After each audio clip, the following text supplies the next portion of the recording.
dependendo do horário que você estiver assistindo esta aula, ok? Vamos dar continuação ao nosso assunto, tá? Do segundo bimestre, que vamos falar do capítulo 4, né? Nós estamos no capítulo 4, na página 7, ok? Aqui eu estou com o nível digital de vocês, tá?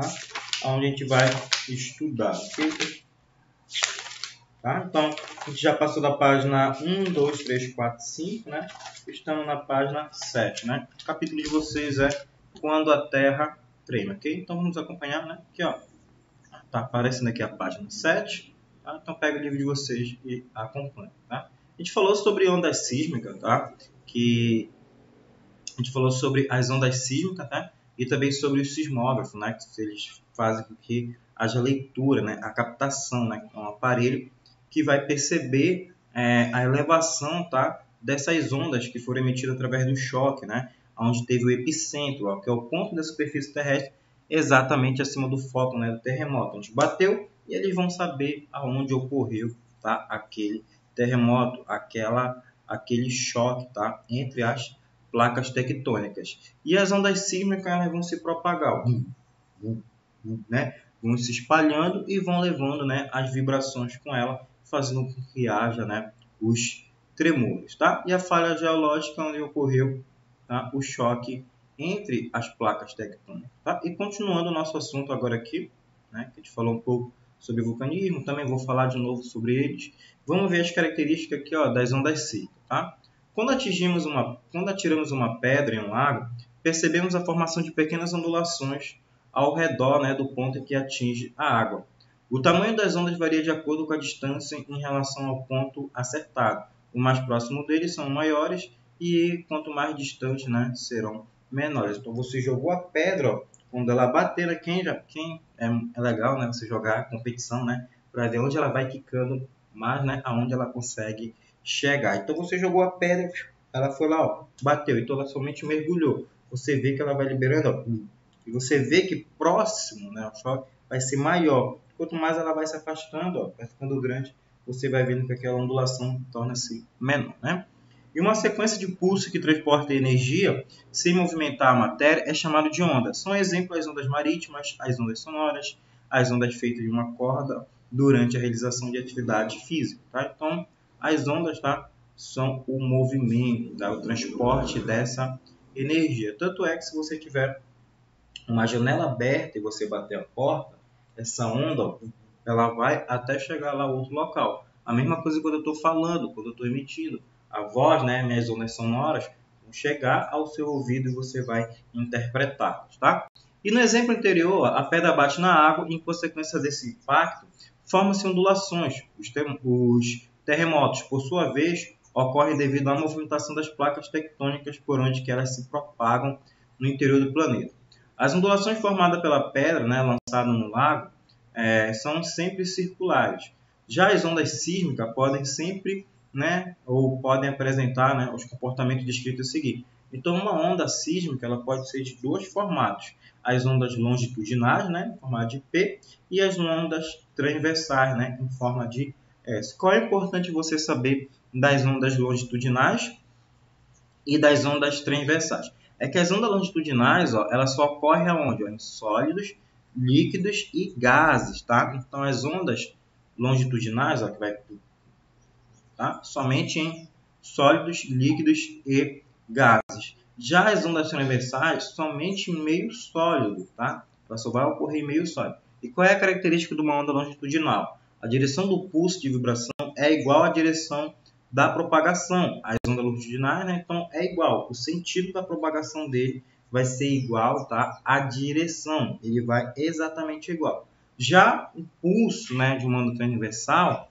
a vibração ele é perpendicular à direção da propagação. Então, ele vai em direção diferente, ó. Ele vai em propagação diferente. Já a longitudinal, ela vai, ó, na mesma direção, na mesma vibração, ó, como a gente mostra na imagem aqui, ó. Vai na mesma, ó, direção. Já uma transversal, ó. Ok? E o estudo das ondas sísmicas, né, possibilita a localização de poças de petróleo.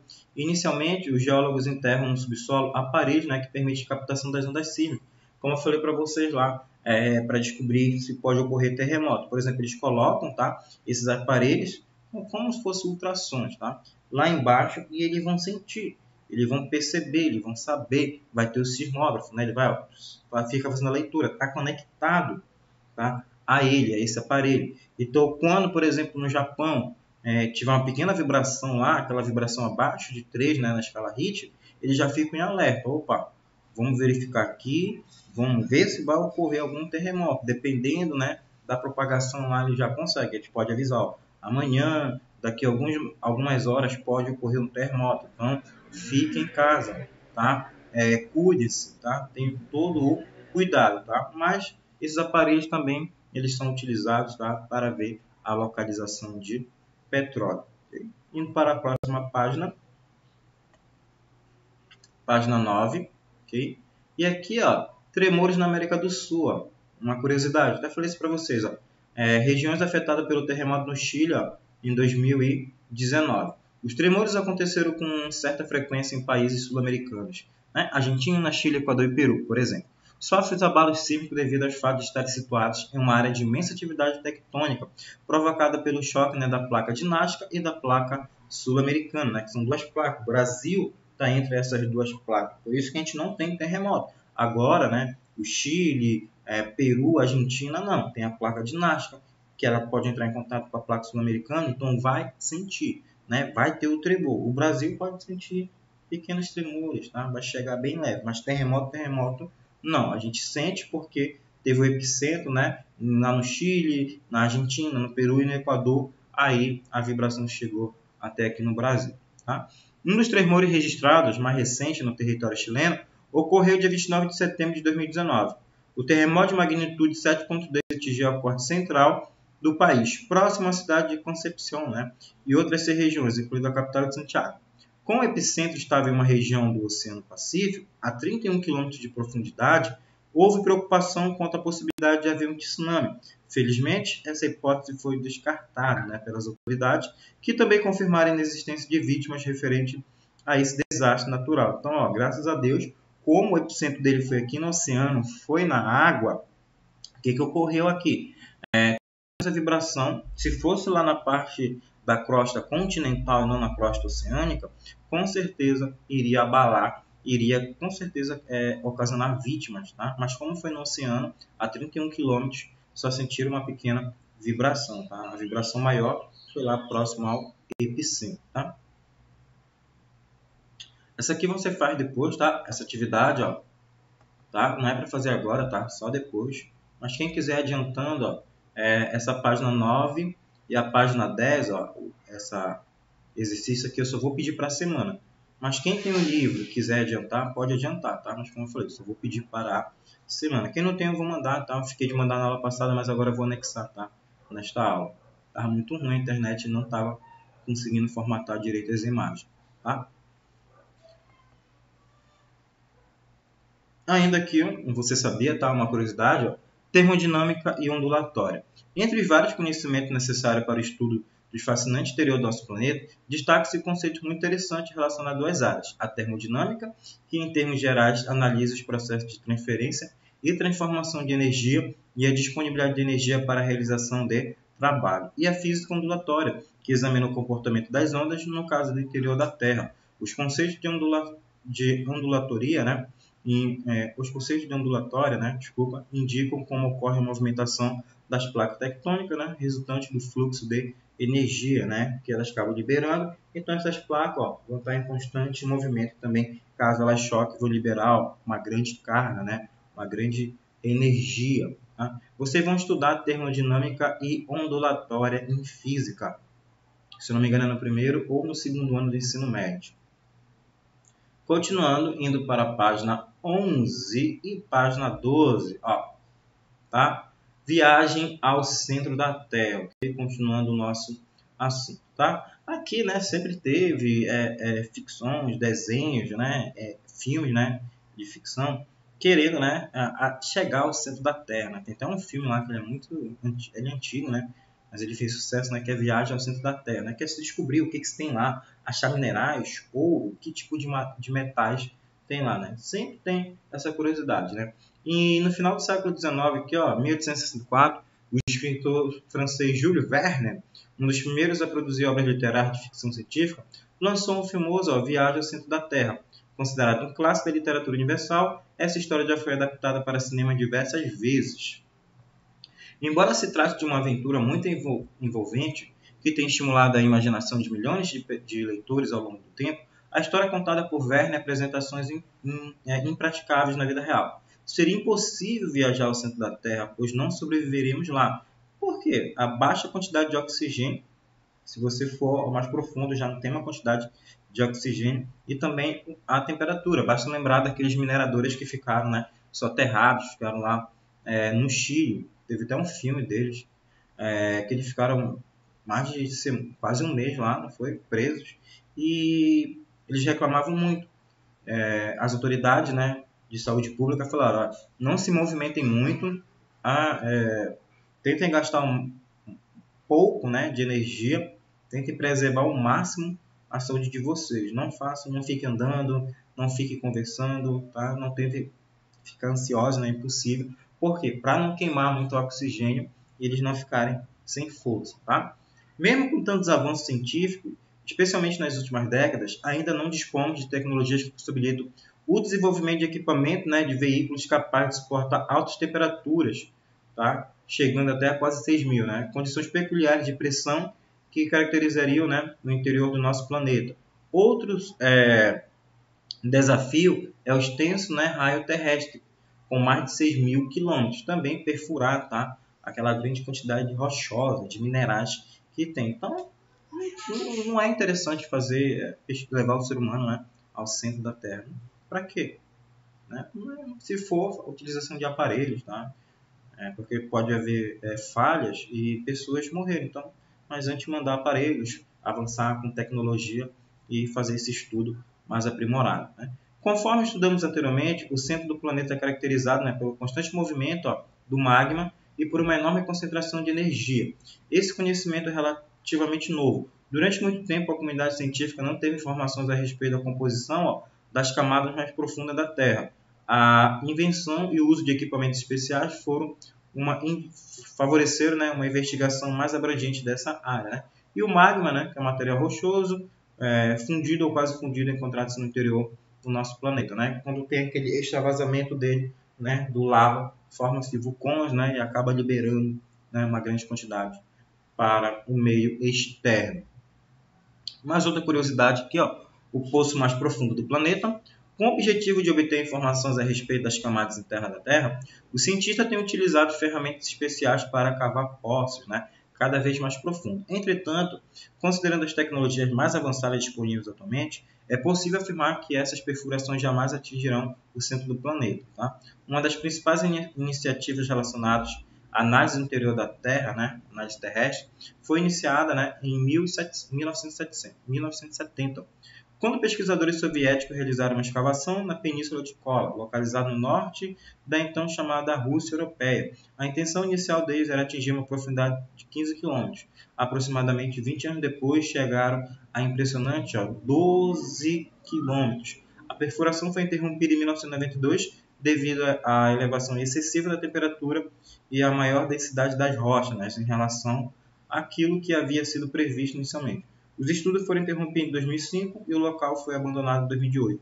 Atualmente, restam apenas os escombros, né, das estações de pesquisas e o superpoço encontra-se lacado por uma estrutura metálica e ainda é considerado o ponto artificial mais profundo, né, do planeta. Ó.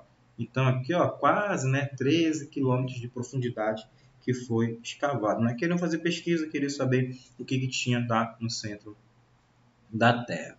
E o sobe, né, e desce do magma. Tá? O movimento das placas tectônicas é causado pela convecção, tá, do magma, ou seja, pelo constante, né, movimentação circular. Então o magma, ele não está parado, ele está em movimento. Né? Então essa convecção é a transferência de calor em meio fluido, né, de diferença de densidade. Lembra lá quando a gente estudou o processo de convecção do ar, né? O ar condicionado ele fica aonde? Em cima.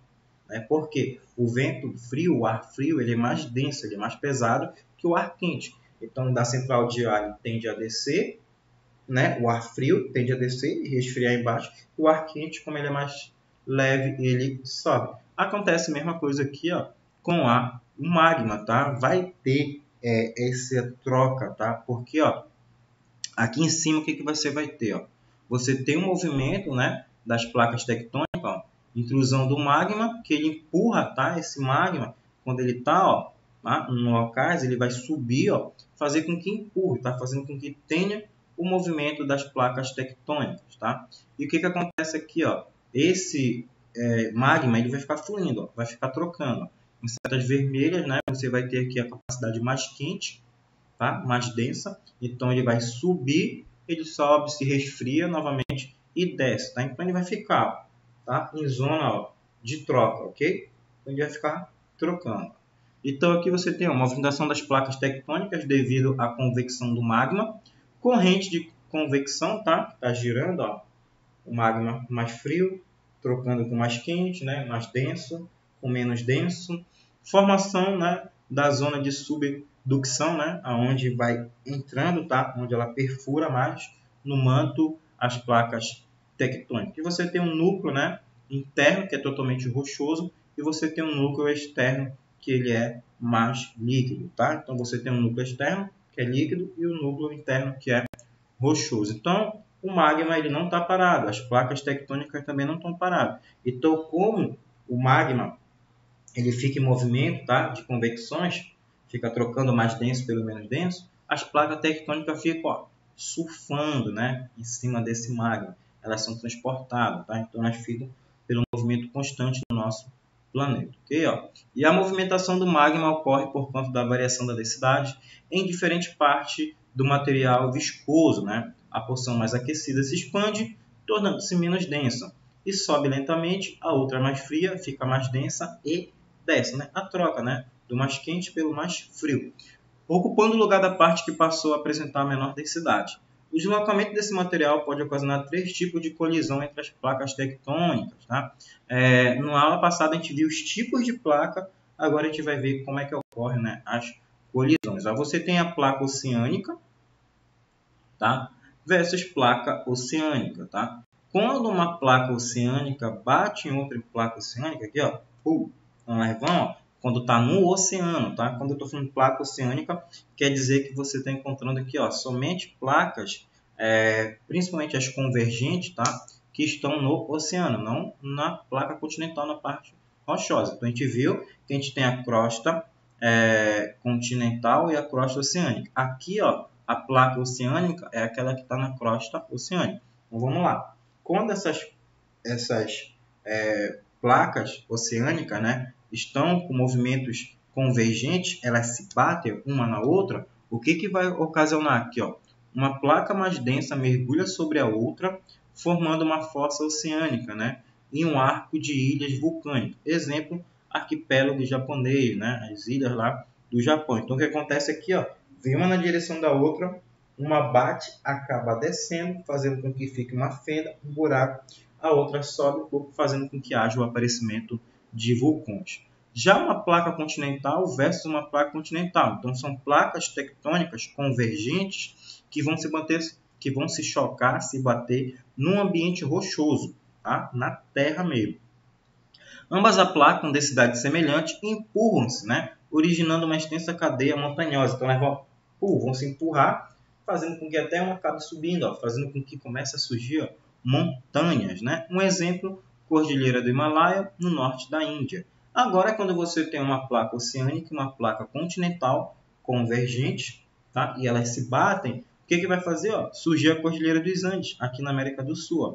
A placa oceânica mais densa mergulha sobre a placa continental menos densa, formando uma fossa tectônica e uma cadeia de montanhas. Tá? Então, aqui a gente viu como é que ocorre o choque entre essas placas que estão no oceano e que estão no continente. Tá? São placas convergentes, são aquelas placas que vão uma de frente com a outra. Continuando, tá? A parte aqui, ó, que também você pode falar depois, dos vulcões, tá? Eu falei para vocês no vídeo anterior, mas vamos ver aqui, ó, a estrutura, tá, de um vulcão. Ó. Eu tenho a cratera, né? você tem um cone, a estrutura, né? Igual aquele cone de sorvete. Você tem a cratera, que é a fenda, né? O buraco. Você tem a lava, que está escorrendo. Você tem ducto, né? O principal de chaminé. E você tem ductos secundários, que podem extravasar. O vulcão, ele não tem só aquela cratera principal, tá? Ele vai ter ductos, ele tem ramificações para o lado, onde esse lava, tá? Esse magma, ele pode se expandir. Eu tenho camadas de lavas e cinzas, né, aqui fora. Eu tenho camadas de rochas e camadas de magma, tá, presente lá embaixo. Só colocar aqui para carregar.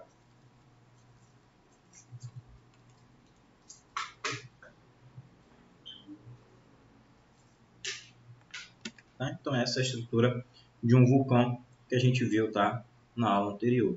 E aqui, ó, falar dos vulcões que se encontram na América do Sul. Ó. Vamos ver aqui como é que ocorre, como é que eles estão localizados. Vulcões ativos na América do Sul, onde a gente tem, ó, Nevada de Ruiz, né, localização em Colômbia, última erupção em 2016, ó, então está aqui na Colômbia, né, lá perto de Cartagena. Eu tenho aqui, ó, o de Tungurahua, no Equador, também em 2016, tá? Como eles estão um pouco próximos, né? Na verdade, até o de Xangai está mais próximo, mas o da Colômbia deles, né? Se eu não me engano, foi devido também a um terremoto, a um pequeno tremor que ocorreu, tá? Na placa de Nazca, tá? Fazendo com que eles acabassem tendo atividade. Eu tenho de Xangai também, ó, no Equador, última erupção dele, última atividade em 1934, bastante tempo. Tá? Eu tenho aqui, ó, no Chile, o de Vila Rica, tá? Última erupção em 2015. Esse vulcão aqui de Vila Rica sempre tem imagem dele, mostrando, né, a curiosidade, né, por ser bem bonito. Tá? Eu tenho aqui, ó, de Purreui, no Chile, última erupção em 2011.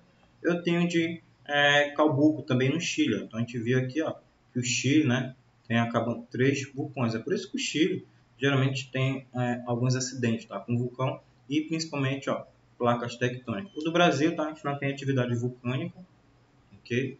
Por causa do nosso processo de formação rochosa, tá? Então a gente vai ver aqui, ó, os vulcões estão aonde, turma? Próximo, né, à placa de Nazca, ó. Próximo também à placa de Nazca, né, próximo ao oceano, ok? Próximo à Cordilheira dos Andes também, ó, devido ao choque, ó, que teve lá de uma placa oceânica, tá, juntamente também com uma placa continental, tá, fazendo com que surgissem as cordilheiras e também o aparecimento desses vulcões. Pessoas que vão ao Chile, geralmente, principalmente como eu falei para vocês, o de Vila Rica aqui, como ele é mais próximo da capital, muitas pessoas vão lá e batem foto, tá? É bem explorado. Continuando aqui, ó, né? Você sabia? Vulcanismo no Havaí. O Havaí é constituído por um arquipélago formado pela intensa atividade vulcânica ocorrida naquela região, onde ocorre o encontro de placas tectônicas. Os vulcões contribuem para o aumento das ilhas, né, havaianas, pois durante as erupções a lava escorre pelo território, alcança o oceano, esfria e se solidifica, ampliando a extensão territorial. O vulcão de Kilauea, um dos principais pontos turísticos do Havaí, é considerado o mais ativo do mundo. Sua erupção mais recente ocorreu em 2018 e durou 5 meses.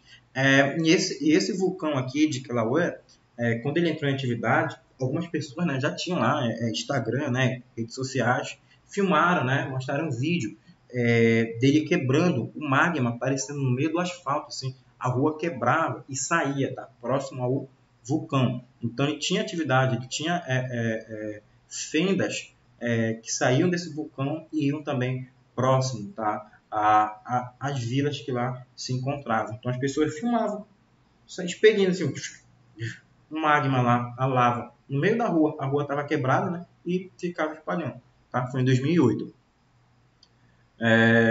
E no Havaí também se encontra o maior vulcão do mundo, né, denominado Mauna Loa, que com 4.179 de altura e com 90 km de largura.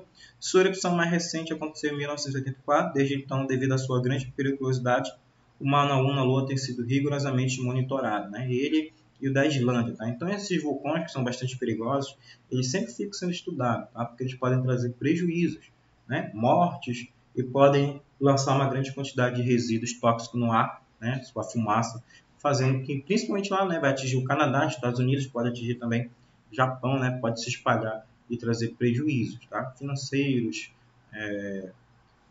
e vítimas também. Tsunamis, tá? Eu falei para vocês também, até mostrei lá como ocorre, tá? Então eu tenho um tsunami formado, ó, por terremoto. Quando você tem um epicentro, ó, você tem um bate. O que acontece, né? Ao deslocamento, né, da falha, da linha, né, fazendo com que sobe, e você vai ter a onda. E essa onda ela vai se espalhando e ela vai aumentando o nível da água, né, chegando à crosta terrestre. Se ela ficar no oceano, com o tempo ela vai, ó, diminuindo. Então, quando ela é próxima à cidade, ela vai devastando tudo, destrói tudo, tá? Então pode ser ocorrer por terremoto, né? Ou pode ser também pela formação de um vulcão, tá? O que mais acontece aqui é pelo um terremoto. Pelo surgimento de um vulcão, tá? É poucas vezes que vai acontecer, tá? Então você tem uma onda, né, ascendente, que ela vai aumentar, depois ela vai ficando diminuindo, né? Ela aumenta e depois ela vai diminuindo, tá? E ela vai chegando na cidade com muita força. Então, ó, pode ser pela liberação aqui do magma, que pode formar essa onda, ou pode ser, né, por causa que teve o choque de placas tectônicas, uma se sobrepôs sobre a outra, fazendo com que surgisse, tá, essa onda. E a onda, ó, formada pela liberação de energia é muito grande, pode atingir dezenas de metros de altura. Contudo, em alto mar, devido à maior profundidade, ela não é percebida. Quando se aproxima da costa, ela continua enorme e se torna visível por conta da diminuição da profundidade. Claro, se ela chegando ali, a profundidade ela vai diminuindo, né, próximo à praia, tá? Próximo à crosta. Assim, com os terremotos, os tsunamis não podem ser evitados. No entanto, os efeitos das megas ondas podem ser reduzidos por meio de sistema de alerta antecipado, comuns especialmente nos países que se encontram, né, em áreas caracterizadas pela maior incidência desse fenômeno. No Japão, o Japão tem barreiras, ele construiu, né, barreiras, né, de concreto lá próximo ao litoral deles. Mesmo assim, aquela onda do terremoto de 2011, não, aquela barra, né, não conseguiu suportar. Acabou, né, as ondas passando e chegando, né, destruindo lá a cidade. Então, não conseguiu, né, aquele muro de concreto não conseguiu segurar. Meu Deus, meu olho. Tá? E quando o sismo, né, das magnitude quando o sismo da magnitude é elevado, acontece em algum ponto do oceano. Esse sistema capta as ondas sísmicas, né, geradas e emite alerta de possibilidade de ocorrência de tsunami. Essa notificação chega ao conhecimento do governo dos países, que procura tomar as medidas necessárias para proteger a população e reduzir os danos, tá? Mas infelizmente às vezes não é possível, tá? São pegos, né, de surpresa. Então aqui, ó, você tem ondas baixas no oceano, tá? E quando elas vão chegando próximo, né, à praia, próximo ao litoral, elas vão aumentando. Ó. Visualização mais ampla, ó, da onda por conta da redução da profundidade. Não vai aumentando, ó, chegando próximo, né, à praia e vai fazendo com que haja destruição, levando tudo que tem pela frente. Olha aqui, ó. Okay? O Japão e o tsunami. A área do terremoto japonês atingida pelo tsunami de 2011. O Japão é um dos países mais afetados por terremotos e tsunami, pois está localizado sobre a convergência de 3 placas tectônicas, né? A Eurasiana, das Filipinas e do Pacífico, e uma região do globo conhecida como Círculo do Fogo, né? Do Pacífico, por dessa grande quantidade de placas tectônicas e também de atividade vulcânica. Tá? Em 2011, após o terremoto de magnitude 9, né, na escala Richter, destruiu extensas áreas na costa nordeste do japonês. Ondas até 10 metros, né, de altura, com velocidade média de 750 km por hora, devastaram cidades e vilarejos, provocando a morte de mais de 15 mil pessoas e deixando milhares de feridos. De acordo com o portal da BBC News, o governo japonês está construindo uma enorme muralha na costa nordeste do Japão, com o objetivo de proteger as cidades da região contra o tsunami. A construção, cujo orçamento foi estimado em 6,8 bilhões, vai se estender por mais de 400 km e terá 12 metros de altura, bem alto, né? Bem maior que alguns prédios aqui em Macapá, tá? Alguns prédios, né? Não aqueles grandão que são novos lá no centro, mas é bem grande, 12 metros de altura, é bem grande, tá? Então, eles vão construir, porque o que eles tinham lá é bem pequeno, né? Nem é 5 metros, então a onda passou e acabou ocasionando, ó, destruição.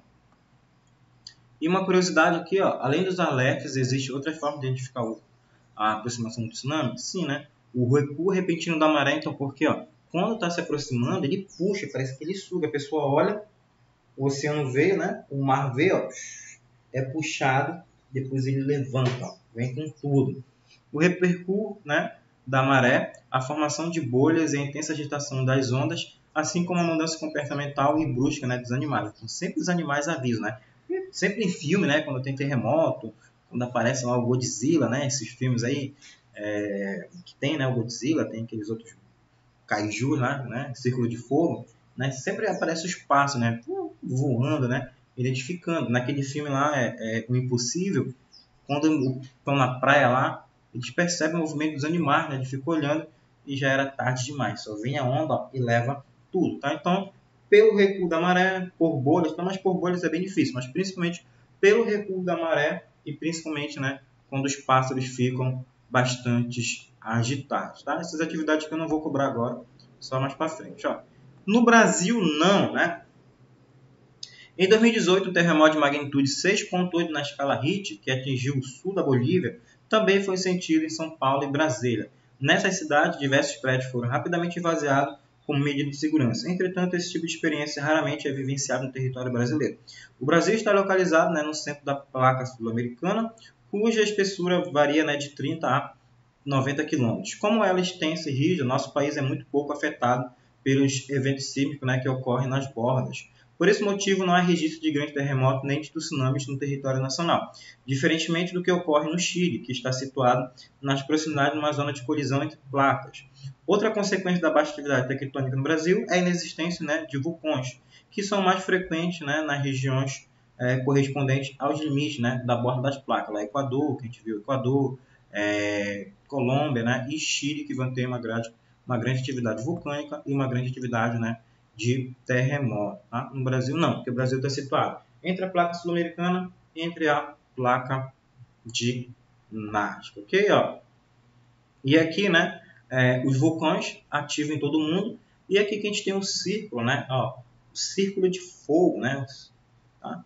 Que apresenta aqui, ó, por causa dessa grande atividade vulcânica. Ó. Por isso que o Japão está aqui, ó, né, considerado lá um círculo, né, de fogo aqui, ó, tá? Pela grande atividade vulcânica. Então aqui, ó, na América do Sul a gente está vendo os vulcões, ó, que tem, né, bastante no Chile, pegando aqui também a parte dos Estados Unidos, né, do Alasca e Canadá, tá? Aqui no continente africano, aqui na Itália, né, na Europa lá a gente vai ter na Itália, tá? Aqui, ó, na Índia, né, no Sri Lanka a gente vai ter uma grande quantidade, tá, de vulcões, ok? Aqui também na Nova Zelândia, tá, na placa do Pacífico, ó. Esses são a grande quantidade de vulcões, tá, que a gente acaba encontrando. Aqui, ó, o Krakatoa, né, esse exercício. Ok, turma? Então, ó, essa foi a aula de hoje, tá? Nossa próxima aula é semana que vem, via Zoom.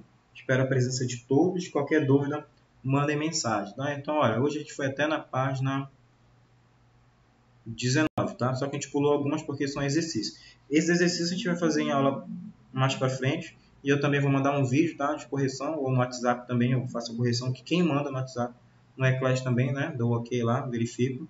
E através do Eclass é que eu faço a correção, verificando lá quais foram os pontos, né, de mais acertos e os pontos onde os alunos erraram, e explicando através do exercício, tá? Mais para frente a gente vai fazer porque ainda nem todos têm o livro, ok? Então, turminha, abraço, um bom dia para vocês, tá?